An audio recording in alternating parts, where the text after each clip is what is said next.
अयोध्येतील राम मंदिरावरून सुरू झालेलं राजकीय वादाचं पुराण काही संपायचं नाव घेत नाही। एकीकडे भाजप विरुद्ध शिवसेना उबाठा असा सामना रंगला असतानाच राष्ट्रवादी काँग्रेसच्या दोन्ही गटात आता वादाची ठिणगी पडली आहे। राम मंदिर उद्घाटनावरून शरद पवारांनी केंद्र सरकारवर टीका केली होती।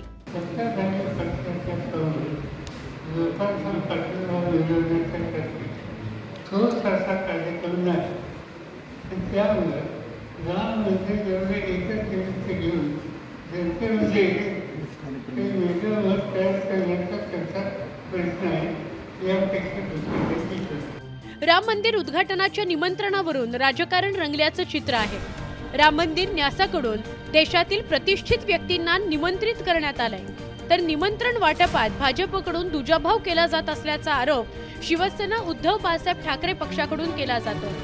उद्धव ठाकरेंप्रमाणेच शरद पवारांनाही राम मंदिर उद्घाटनाचं निमंत्रण देण्यात आलं नाही।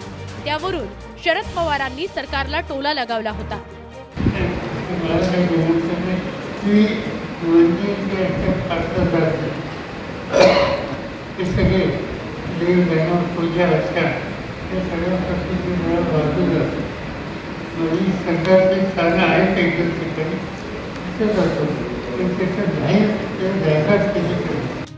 पवारांच्या या वक्तव्यावर अजित पवार गटातील मदत आणि पुनर्वसन मंत्री अनिल पाटील यांनीही खोचक प्रतिक्रिया दिली।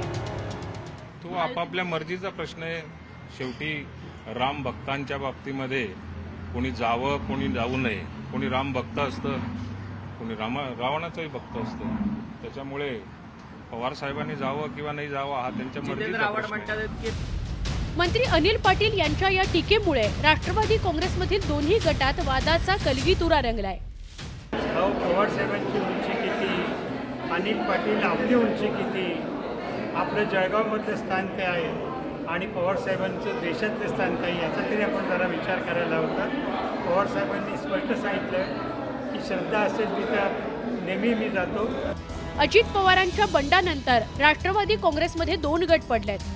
शरद पवार हे आपलं दैवत असल्याचं अजित पवार गटाकडून वारंवार सांगितलं जात आहे। मात्र अनिल पाटलांच्या या टीकेमुळे दोन्ही गटातील दरी अधोरेखित झाली आहे। Bureau report, news 18 Lokmat.